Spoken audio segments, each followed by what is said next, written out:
go.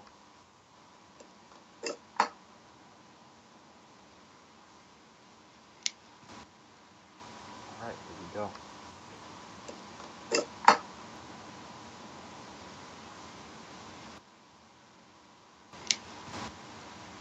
All right, here we go.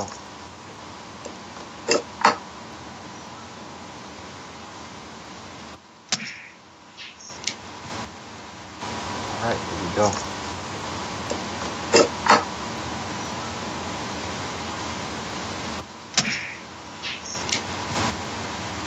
All right, here we go.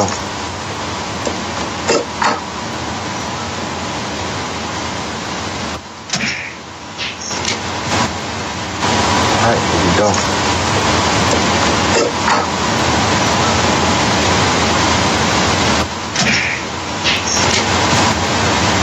All right, here we go.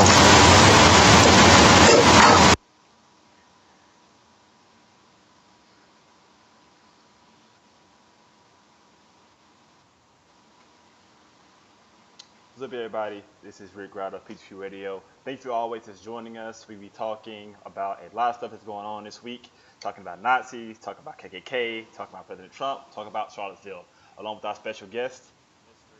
Jake Jones. So, let's get started. I want you to get mad. I don't want you to protest. I don't want you to riot. I don't want you to write to your congressman because I wouldn't know what to tell you to write. I don't know what to do about the depression and the inflation and the Russians and the crime in the street. All I know is that first, you've got to get mad. You've got to say, I'm a human being. God damn it. My life has value. I want you to get up now. I want all of you to get up out of your chairs. I want you to get up right now and go to the window, open it, and stick your head out and yell, I'm as mad as hell, and I'm not going to take this anymore!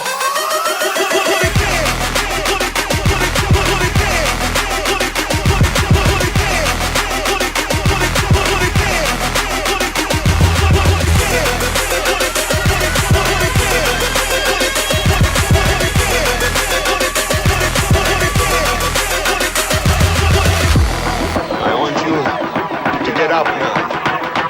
I want all of you to get up out of your chairs. I want you to get up right now, go to the window, open it, and stick your head out and yell, I'm as mad as hell. Welcome to Hours to the People Radio. Put it down.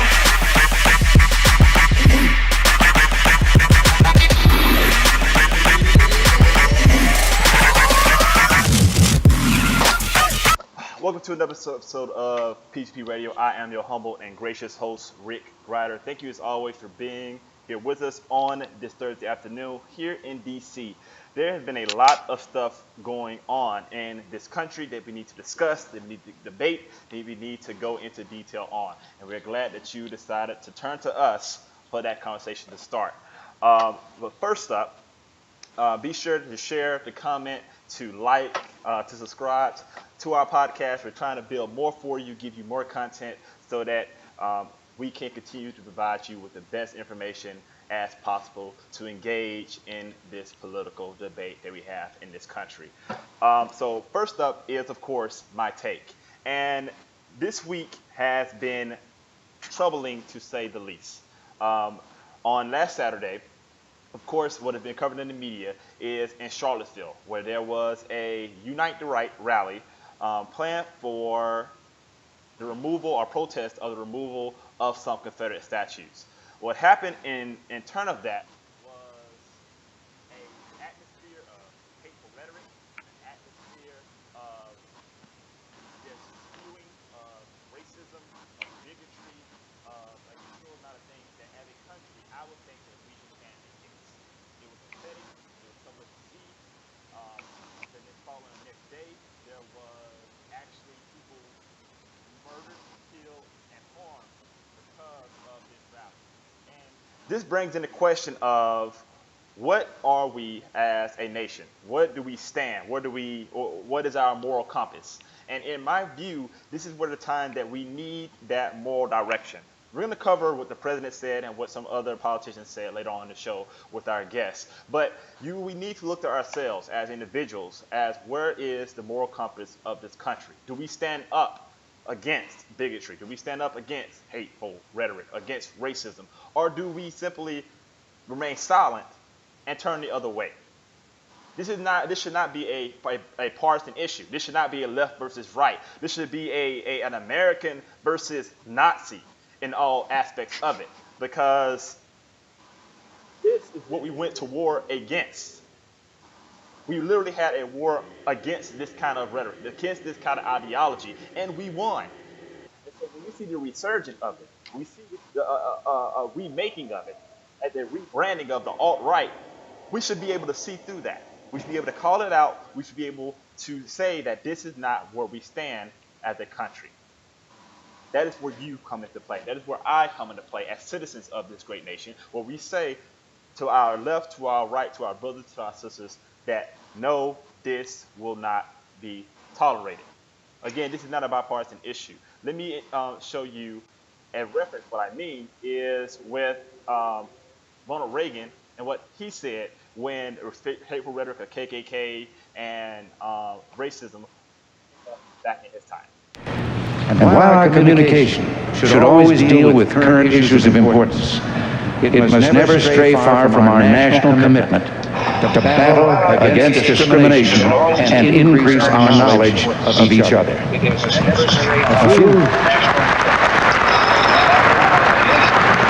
A few isolated groups in the backwater of American life still hold perverted notions of what America is all about. Recently, in some places in the nation, there's been a disturbing reoccurrence of bigotry and violence. If I may, from the platform of this organization, known for its tolerance, I would like to address a few remarks to those groups who still adhere to senseless racism and religious prejudice. To those individuals who persist in such hateful behavior, if I were speaking to them instead of to you, I would say to them, you are the ones who are out of step with our society. You are the ones who willfully violate the meaning of the dream that is America. And this country, because of what it stands for, will not stand for your conduct.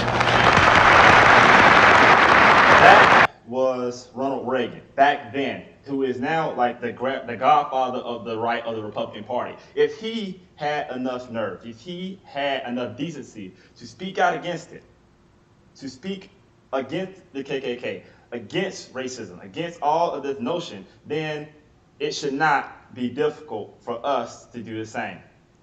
In light of, this is what the president put out just this morning via Twitter.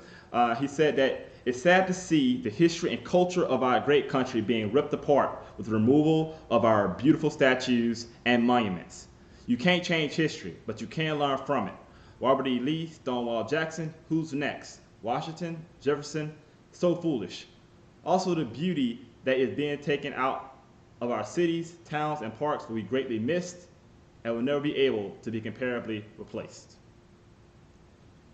The President of the United States is now saying that we can never replace the beauty and the magnitude and the majestic of the Confederacy, of individuals that essentially perform treason.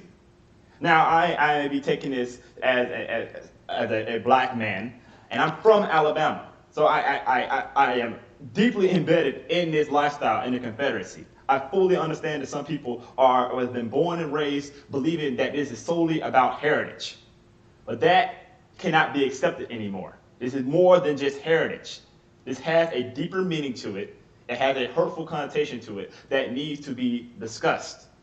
When I was living in Alabama, when I went to go visit my grandparents, every time I could identify where I was along this trip, because on the highway there's a humongous Confederate flag right alongside the highway. That's not the only one. There's many ones. There's shops, there's shopettes, all kinds of stuff that gives homage to the Confederacy. Put yourself in a child's shoes, a Jewish child's shoes for that matter. Could you imagine if they had to go to a school named Adolf Hitler Middle? Now replace that Jew with a black child and Adolf Hitler with Robert E. Lee, with Stonewall Jackson. when any other of these Confederate generals who are now put up on statues in town squares with city corners named after them and with schools named the same. That is hurtful reminder of where our country has been.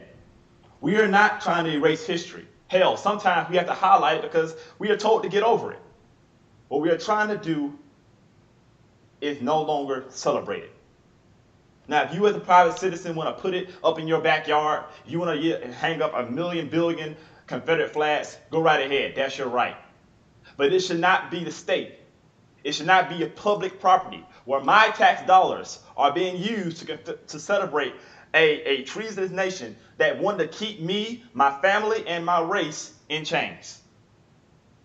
This is not about erasing. It's about celebrating. That's my take. But enough about me. Now let's bring in our special guest. He is someone who I've recently known, follow on social media all the time. I see that he is funny, witful, and someone that I can, tend to turn to time to time in case I wanted some further dialogue. So we're glad to have him on, Mr. Jake Jones. Sir, how are you doing?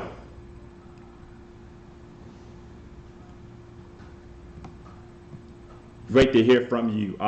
So let me first ask you this question of what happened in Charlottesville. We're going to put pictures and videos and all that kind of stuff, but let me just ask you your take. What did you think when you first saw it?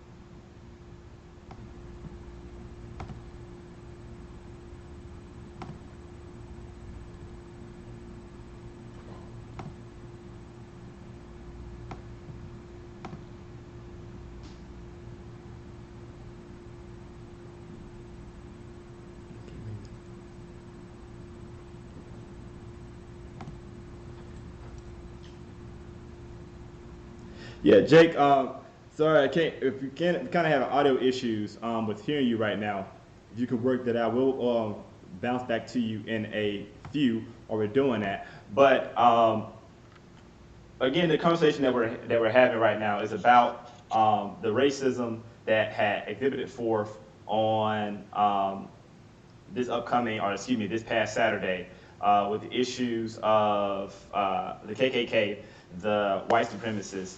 And, can you hear me now? Yes, we can.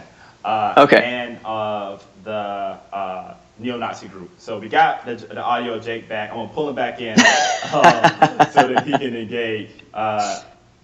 Jake, sorry about that. I don't know what happened, but we're glad to have you back.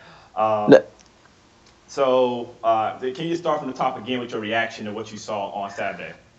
Okay, yeah, sorry. What I was saying was, as somebody who's even a little bit familiar with like American history and the things that we've stood for in the past, not all the things we've stood for, but it seems pretty clear that these guys were representing just about every major enemy of the United States that we've ever dealt with. You had Nazis, you had Confederates, Confederate sympathizers, etc. So it was a little frustrating to see as many people like coming out of the woodwork to find excuses to support their cause.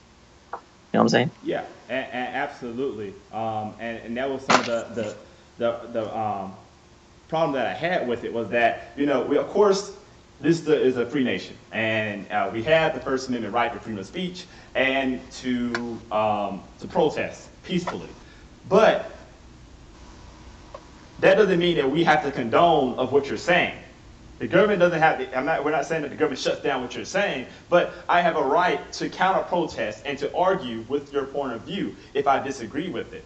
So it was troubling to see, you're right, that there was some people just coming out the woodwork and support of this, of what happened on Saturday. And again, this moved from being just a peaceful protest to, beatings, to people, eventually one person got murdered because of it.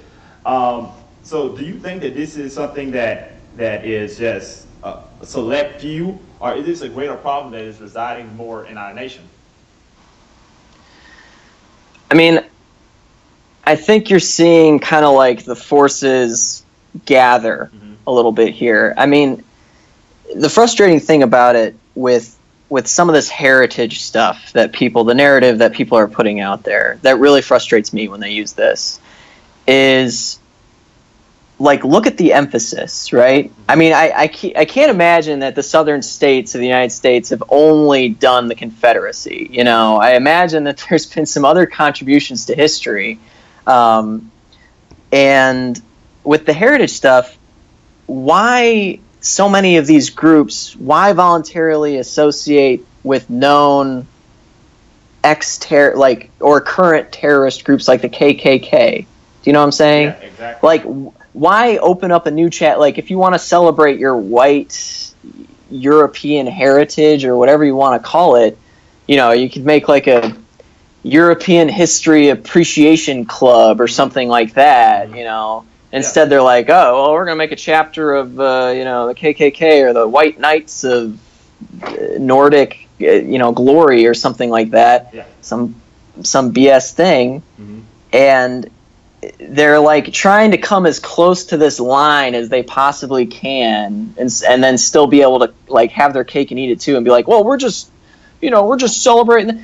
And you know, I think that like the mask kind of like comes off whenever they're up against the wall a little bit, because they opened up that protest with this stuff about, wasn't their first chant like, we're not blood and so we're not going to be replaced by Jews and stuff. See, if I was like because I can imagine that there are some Southerners who are like, well, you know, I don't know, Robert E. Lee's okay or something.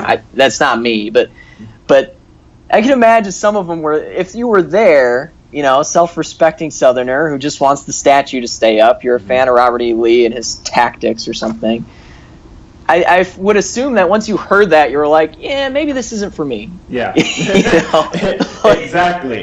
You know, like, yes, you were absolutely right. Because that was the thing that we've heard. And we're going to play the clips from what President Trump said. But it was like, you know, well, you have good people on both sides. But you're absolutely right. Yeah. If I came, you know, just to protest the march, and then I started seeing neo-Nazis and KKKs and they throwing up signs, you know, if you stay there, you hung up the good guy jacket at the door. You know, you're condoning of it now. Yeah. And then just to give some more facts about the heritage piece. Again, these statues and this kind of stuff is more about race than about heritage. And let me show you. This is a chart from the Southern Poverty Law Center, which shows the choreography of the Confederacy.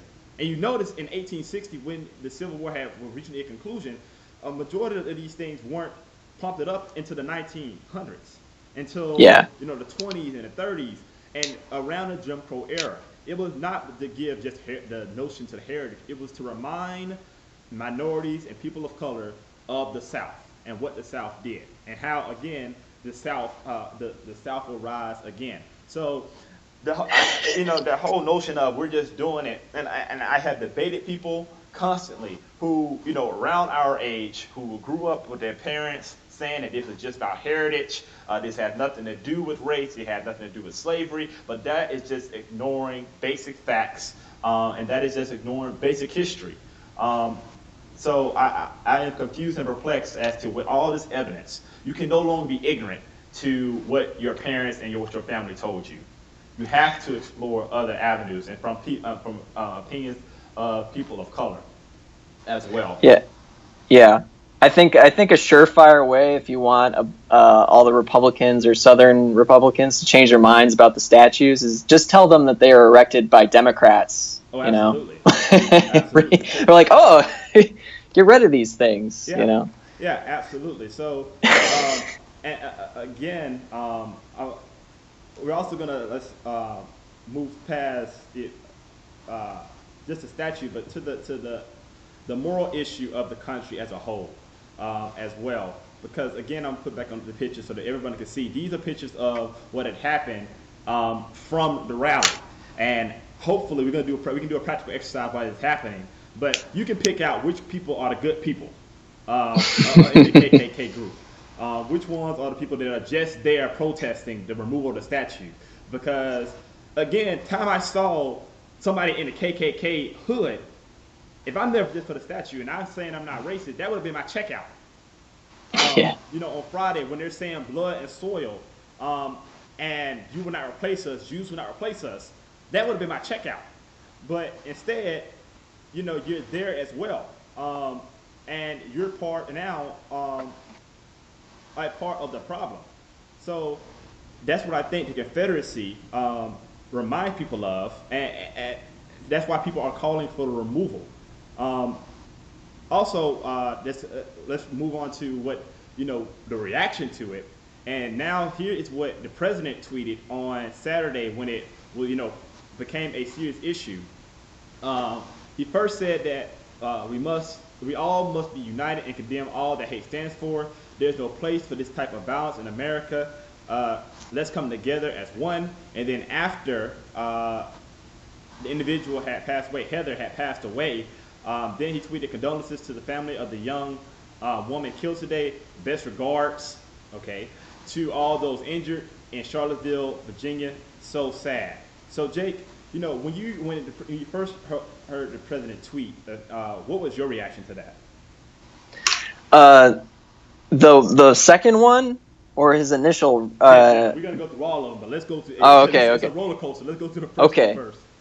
I mean, it was pretty clear that somebody because after his first initial response was super vague, right? They kind of twisted his arm, got him to announce this much more structured tweet, and then he went on and did his third or second live press conference, and said the same exact thing that he said the first time, cut out all that stuff that he had in that very structured, tweet. Mm-hmm.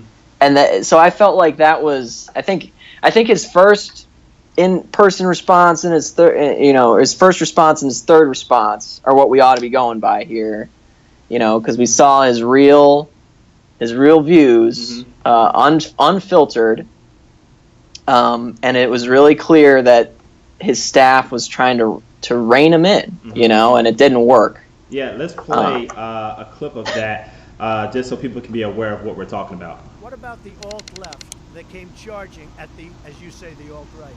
Do they have any semblance of guilt? Let me ask you this. What about the fact that they came charging with clubs in their hands, swinging clubs? Do they have any problem? I think they do. You had a group on one side that was bad, and you had a group on the other side that was also very violent. And nobody wants to say that, but I'll say it right now. You had a group on the other side that came charging in without a permit, and they were very, very violent. I've condemned neo-Nazis. I've condemned many different groups, but not all of those people were neo-Nazis, believe me. Not all of those people were white supremacists by any stretch. Those people were also there because they wanted to protest the taking down of a statue, Robert E. Lee. This week it's Robert E. Lee. I noticed that Stonewall Jackson's coming down. I wonder, is it George Washington next week, and is it Thomas Jefferson the week after? You really do have to ask yourself, where does it stop? George Washington was a slave owner. Was George Washington a slave owner? So will George Washington now lose his status? Are we going to take down? Are we going to take down statues to George Washington? How about Thomas Jefferson? What do you think of Thomas Jefferson? You like him? Okay, good. Are we going to take down the statue? Because he was a major slave owner. Now, are we going to take down his statue? So you know what? It's fine. You're changing history. You're changing culture. And you had people, and I'm not talking about the neo-Nazis or the white nationalists, because they should be condemned totally. But you had many people in that group other than neo-Nazis and white nationalists, okay? And the press has treated them absolutely unfairly. Now, in the other group also, you had some fine people, but you also had troublemakers, and you see them come with the black outfits and with the helmets and with the baseball bats. You had a lot of bad people in the other group. What I'm saying is this. You had a group on one side and you had a group on the other, and they came at each other with clubs, and it was vicious, and it was horrible, and it was a horrible thing to watch. But there is another side.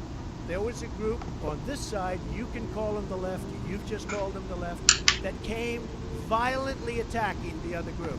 So you can say what you want, but that's the way it is.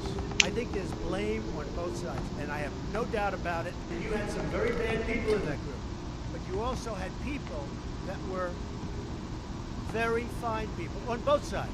They had some rough, bad people, neo-Nazis, white nationalists, whatever you want to call them. But you had a lot of people in that group that were there to innocently protest, and very legally protest, because, you know, I don't know if you know, they had a permit. The other group didn't have a permit.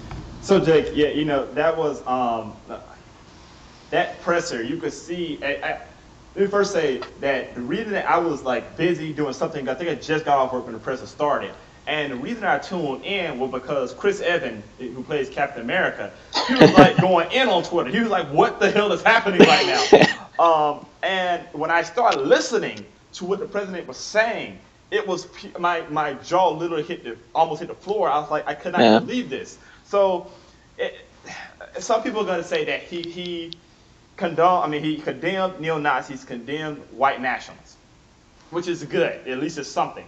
But he seemed to put on a moral playing field the same people who are neo-Nazis to the people who are anti-neo-Nazis. The people who were out there protesting was everybody who was against racism. So he seemed to put them on an equal playing field, and I was truly baffled by that. What did you think when you saw that presser? Oh boy, I thought a number of things. The first thing that I see a lot especially with conservatives, is they kind of play Where's Waldo with the hypocrite, right? Mm-hmm. So they have to find like the hypocrite, the one person who's like violating the standard that liberals supposedly set for themselves, and then hold everybody to that standard. So like you've got a group of white supremacists and neo-Nazis and all this other stuff. They're armed, they've got body armor, they've got shields, they got weapons or whatever.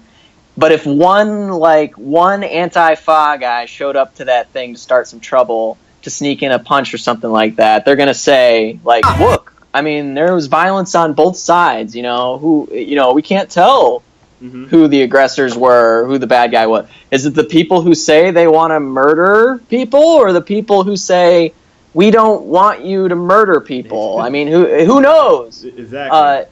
Like this, and then the false equivalency then steps in. That's like the next step in this argument, right? Which we call, like, and I'm not advocating for violence here, but we seem to see in society that violence can serve a purpose, maybe for the military or police. Like we don't say like, only a violence-free society, right? Mm-hmm. But the difference, I think, is like ideologically at the base of it. You say, okay, what was this one side arguing for? What was this other side arguing for? And that's where the moral equivalency thing breaks down, where it's like there's no non-violent way to achieve what the Nazis advocate for. Mm-hmm. There is no non-violent genocide, right? Mm-hmm. If you're an anarchist or a communist or a socialist or an environmental activist, all those groups of people, they can be violent. They've been violent in the past. Mm-hmm. But they can achieve what they want without violence, for the most part. Mm-hmm. But for the neo-Nazi, there is no nonviolent solution. You know what I mean? There's no, for the KKK. I mean, I guess unless you consider rounding up all the black people and shipping them back to Africa nonviolent. Some of them do. Okay. Yeah, it's not. I mean, Rick, I imagine you'd put up with a pretty decent fight if that was the case. Mm-hmm. But exactly. Yeah, absolutely. Yeah. I hear what you're saying, and in fact, when some people are saying again, the both sides, that there's fine people on both sides. Let's show a clip of what happened on Saturday, just so people can have a definite look at how both sides behave.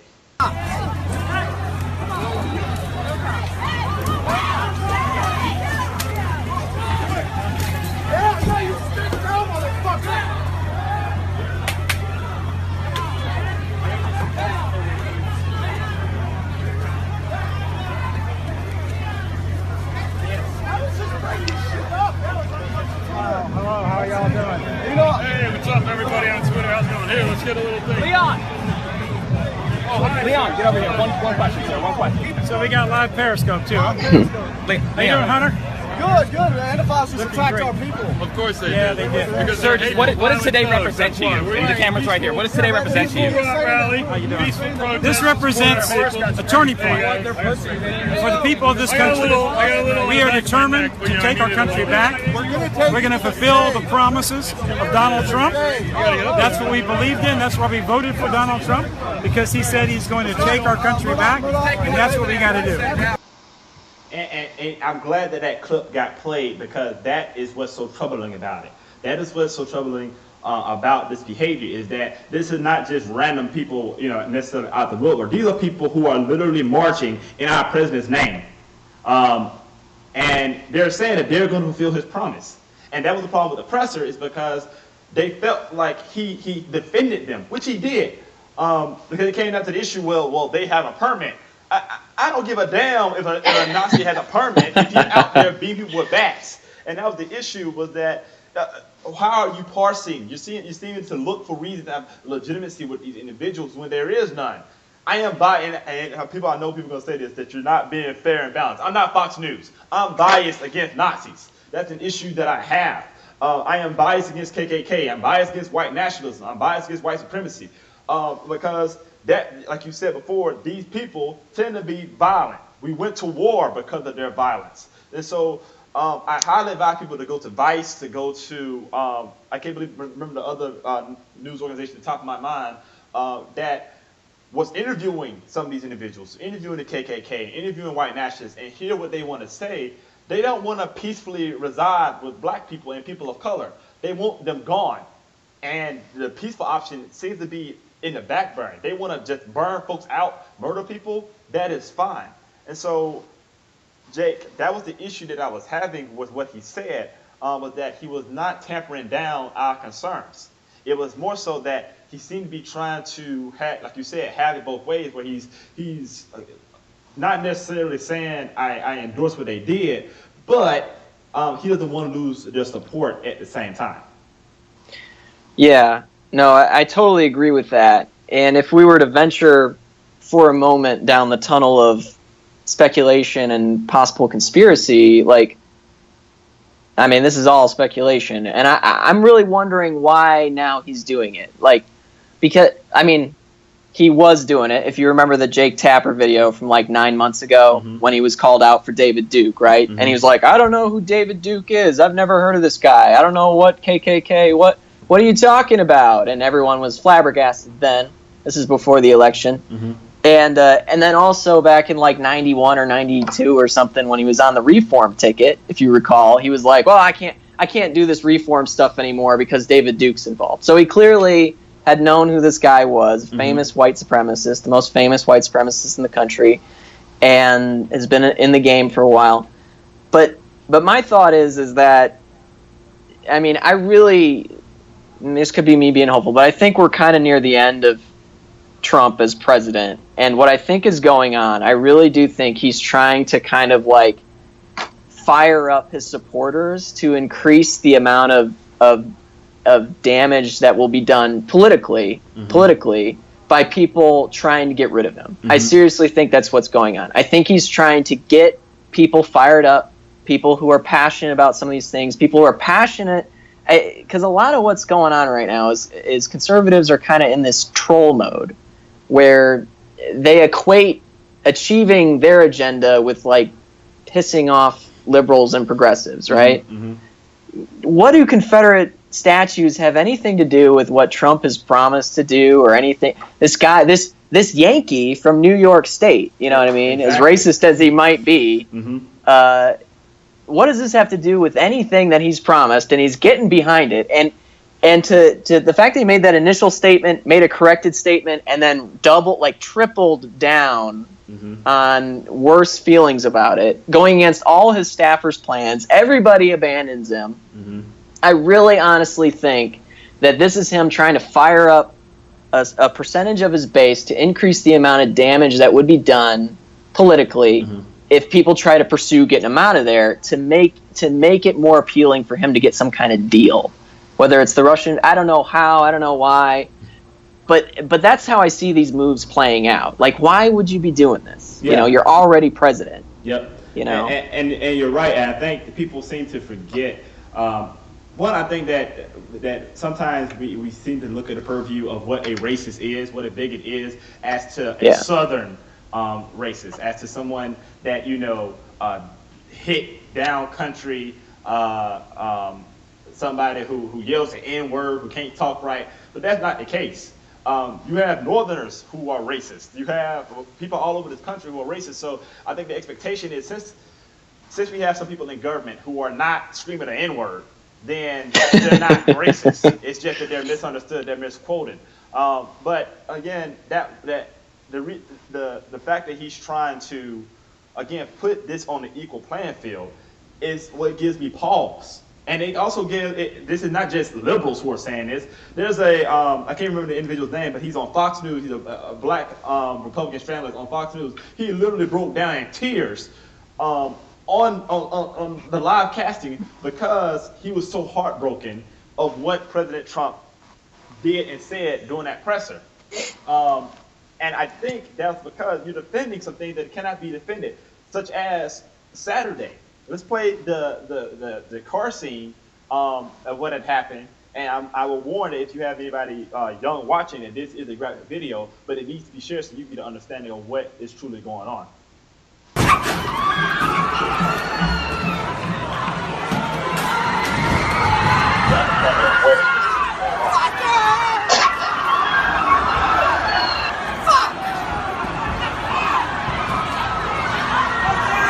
Go, go, go, go.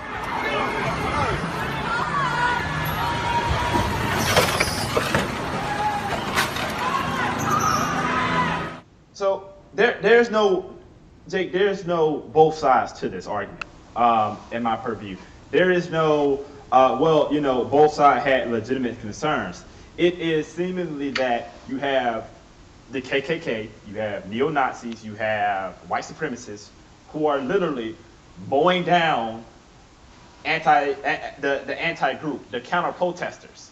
So, and they came from, and just to give, again, everybody a purview of this, is that these white nationalists, they came inciting violence. They came in riot gear. They came in shields. They came with batons. Police reported they had homemade pepper spray. In fact, the mayor of Charlottesville said the police discovered there was a weapons cache also in the city. So they were there to incite violence. This is a progressive city. So it is understood that why they came there was to cause trouble. It wasn't to get a peaceful road protest. It wasn't to let their grievances be heard about the removal of the statue. It was to trigger people into order to incite violence. And when they incite that violence, they were well prepared to respond. That's why there's footage of this black individual who literally got beat in a parking lot. There's footage of people getting ran over. All of this was because they prepared for this event. So the fact that, again, we're trying to put this on an equal playing field, as if these are just two sides that both have troubles and concerns, it just is mind-boggling to me, Jake. Yeah, it's incredibly frustrating. And one way that I've come to think about things, especially that are like racially sensitive and like kind of looking at like the new racism, I guess you could call it, in society. I mean, it's always been the same racism, but like the way people's minds work in like more subtle ways, like in favor of like racist outcomes, is like, I kind of look at where the tiebreakers are. I don't think there are a ton of people that are like actively white supremacist people anymore.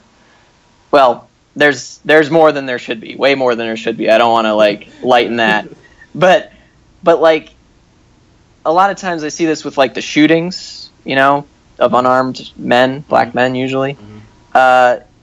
Is why is it that society, or so many people in society, are so quick to break the tie of evidence? Like, it's like, well, I'm not so sure, but we're gonna go this way. And I find that so much of what you can get is like when people have a doubt which way their conscience breaks in favor of which group, and that's a really good way to kind of like gauge the subtle like issues we're having in society. So it's like Trump is like, he's always, why is he always breaking in favor of white nationalism or white supremacy? Mm-hmm. You know what I mean? Yeah. This is like the third time. Mm-hmm. You know, fourth or fifth if you count his first like two responses to the issue. Mm-hmm. And you know, I think it's inexcusable. I think it's indicative of his feelings, and it's not surprising if you were paying attention to him throughout the election. But most importantly, and like for all the conservatives who watch, and I'm sure you've got a lot of conservative fans, right? Absolutely.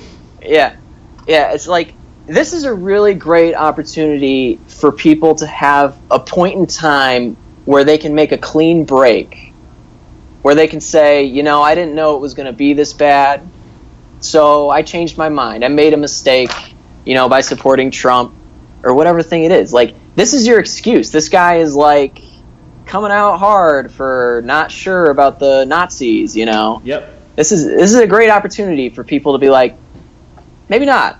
Yep, you know? Exactly. And that's what I'm glad that you brought that into, because this is where it affects you, the viewers, and the conservatives, the ones that are silent, the ones that are iffy about it. Jake Neal hit it on the head, is that this is your moment. And again, I understand. I grew up in Alabama. I understand that there are some individuals who are 20, 19, 18 who fully think that the Confederacy is solely about heritage. I'm here to tell you that is not the case. That is not reality. So if you're a Trump supporter and you're saying that you need to vote for him for this, that you need to vote for him because he inflames or emboldens the right, the alt-right, and the white nationalists and the neo-Nazis, then this is your moment to make your voice be heard. And that's the difference that I'm seeing, because you see some white liberals and people on my social media who are being vocal about it, but then you see the ones that are quiet, who tend to be shy about addressing these issues. This is not that time. This is not the time to say that, well, I prefer to be talking about football. I prefer to be talking about Alabama football or anything like that. This is not that moment in time. If you're cheering on Alabama football, they have black football players. You got to cheer one of them on. So neo-Nazis are against that. So if you want to speak out against, that portion of it, then go right ahead. But do not shift the conversation to, I want to talk about puppies. I want to talk about football. I want to talk about my new TV show that's coming on. This is not that time to do so.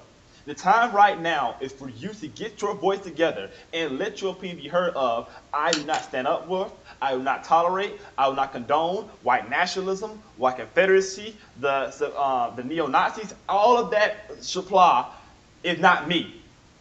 I voted because I believe that it was on economic issues that I was concerned about. But this goes beyond that. This is repugnant. This is shameful. This is not the Republican Party that I want to be a part of, and I hope the Republican Party that will not continue this in the future. We should end this. We should distance ourselves from this harshly, forcefully, and let it be known that this is not our party. And that starts off from the top with the president. And if you would have kept it to what he said on Monday, yes, he was getting hit because he took 48 hours, but at least you said something that was a little bit more forceful. But for you to then backtrack, double down, triple down, is given to it gracefully.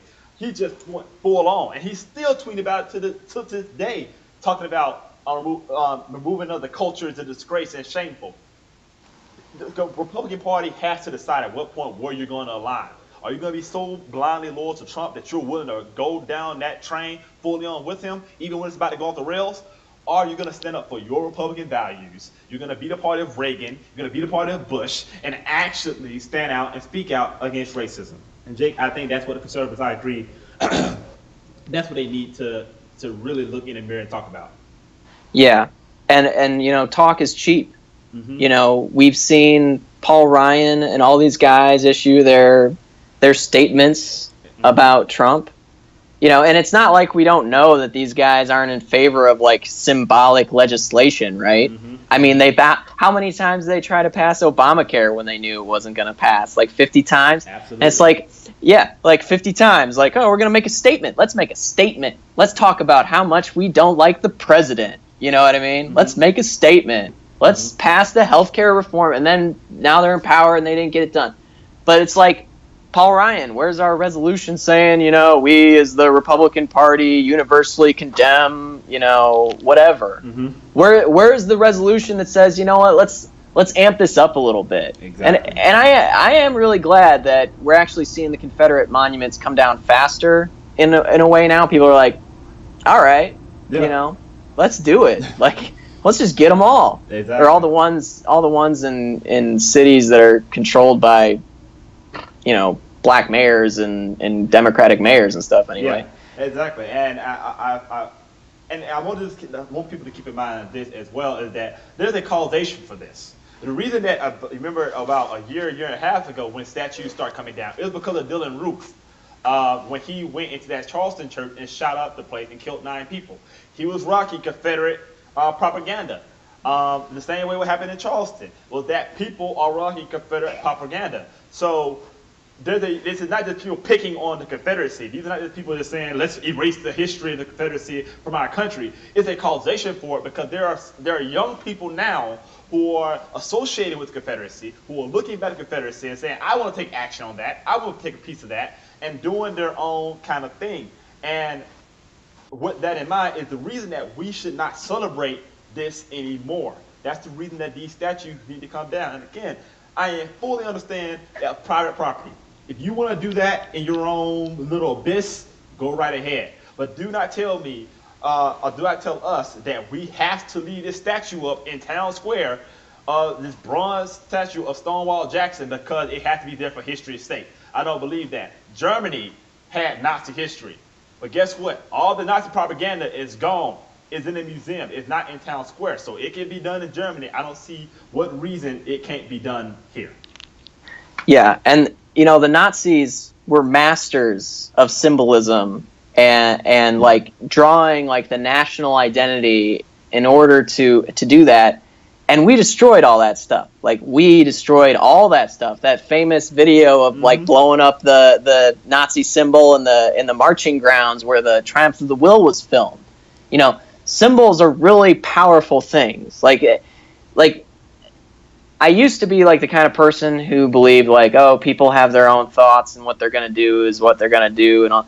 And I totally grew out of that, because there are people operating in the world. They're like permanent kindergartners. They see Sally doing something, they want to do it too, and they want to do it because it's cool or interesting or whatever it is for them, because they're bored. Mm-hmm. And like, these symbols are their symbols. Like, even if it might mean something else to somebody else, this is a symbol for them, for the white supremacists. Like, we know that. They made that very clear. Mm-hmm. And those symbols can have power. And it's also a really good way to break down power, Absolutely. To say we're turning a page. Mm-hmm. We're done with this crap, Absolutely. And that's the thing about it, that the note is that if you are somebody who fully believes that the Confederacy is more about Southern heritage than about race, then why have you allowed for neo-Nazis and the KKK to use your symbol? If you were somebody who fully believed that the Confederacy had nothing to do with race, and then you start seeing neo-Nazis use your flag, I would speak out about that if that was the case. If KKK start using my flag as a rallying cry, I will be offended by that. I literally searched and I felt slimy looking on Confederate and neo-Nazis and all that kind of their websites. But I'm looking for Confederates, groups that spoke out against what the KK did on Saturday. And there was literally out of I would say about 20 groups that I looked into, there was literally only one, the Sons of the Confederate, that spoke out against the KKK, who said that we do not condone what the KKK did, that we are not a part of that, that our members are specifically prohibited from being associated with that, and if they're discovered, they are disbanded from our group. There was literally one. So the majority of those are obviously not in that circle or not in that realm. So if you're silent about it, then you're condoning of it. And then lastly, think about the fact that neo-Nazis in Germany, it is illegal to have Nazi paraphernalia in that country. Do you know the symbol, the flag that they use to replace the Nazi flag? The Confederate flag. So I don't think neo-Nazis in Germany are rocking the Confederate flag because of Southern heritage. I think there's a deeper meaning to it. So you as an individual, you can stay, again, I understand it. I see where you're coming from. I hear where you're coming from, that this is what I was grown up into. This is what I've been told all my life. This is what I was brought up in. You have to get out of the ignorance of that structure and expound knowledge on your own. Get other people's opinion, because if you stay in that, then you are complicit in that. Then you are condoning of what is being done in coordinates of your flag. Jake, I will give you the last word. Oh, really? Oh, gosh, I don't know. I can follow that up. I did not know that about Germany. That is some wild shit. That's awesome. I mean, it's awful, but it's awesome. Yeah.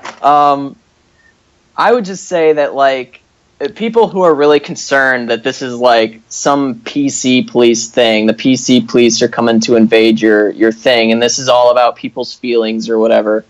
What I would say is, like, the mediating force between opposing feelings, the people who like the statue and the people who don't like the statue, is reality, right? Mm-hmm. There is an objective reality that exists, and in that reality, Robert E. Lee and all the Confederates were traitors. They left the United States Army before Lincoln even took office, took any actions whatsoever. They fired on the Union Army first, you know. Mm-hmm. They started the Civil War, and the Confederacy was like a single issue institution. Like, the thing that they wrote into their Constitution was slavery. Alexander Stephens made it really clear in his cornerstone speech that the inferiority of the Negro was the main reason why this whole thing was going down. And also, the Civil War being about slavery in and of itself, the fact that the nation almost broke apart and didn't even form in the first place because of the divisions over slavery, and broke apart a whole bunch of different times. But what I want to say is, like, that reality is the mediating factor between our feelings. These were not good people. They stood up for one of the worst things ever. You know, mm-hmm. That was what they felt passionate about. And now, whether that's going to lead to reconsideration of people like Thomas Jefferson and George Washington, first of all, I would say that's a separate issue for a separate time, is the first thing I would say, regardless of how you feel about it. Mm-hmm. And the second thing I would say about it is, like, Washington and Jefferson they're not single issue people. They were slave owners, and they were bad for that reason, mm-hmm. for sure. Like, I'm not going to get up here and defend that. But they didn't exactly stick out in their time like a sore thumb, the way Robert E. Lee and these Confederates did, standing up just for that. They formed the United States. The United States, you know, was good and had all these new liberties and all this other stuff, and they are still products of their time. And you know, some of those founding fathers, I would have a serious conversation about taking down statues and monuments. Mm-hmm.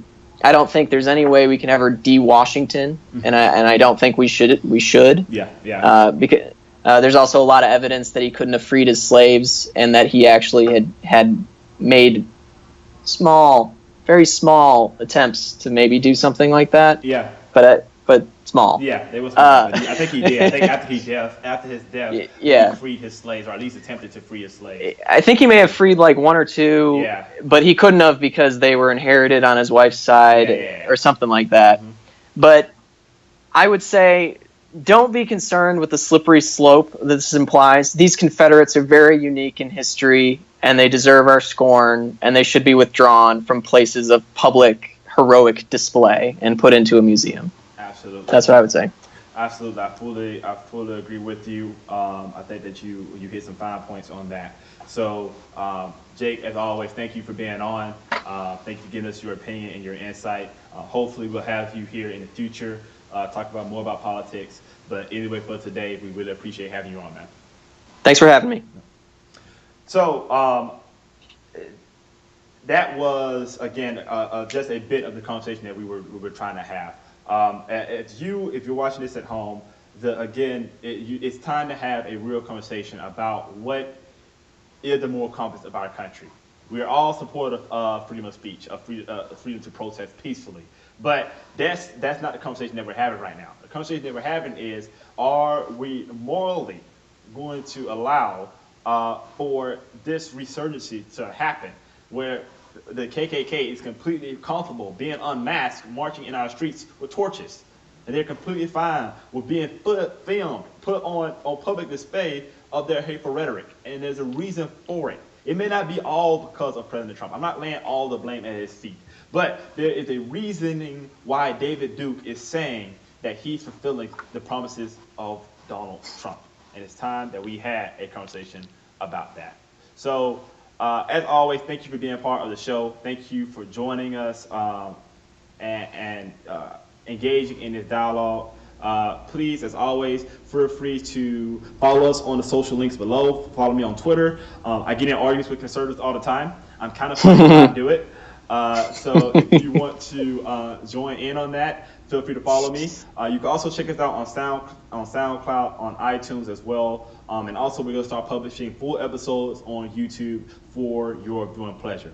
So as a parting gift, as a parting note, we're going to play the footage of how President Obama reacted when there was a national crisis similar to this occurring in our nation, and what he felt was the proper way to respond. So until next time, until next Thursday, make sure you check us out on social media, on Facebook, and stay safe, stay blessed, and positive people. So until next time, until next Thursday, make sure you check us out on Amazing Grace. Stay safe, stay blessed, and positive. So until next time, Amazing Grace. Amazing Grace. So next time, amazing Grace. Amazing Grace.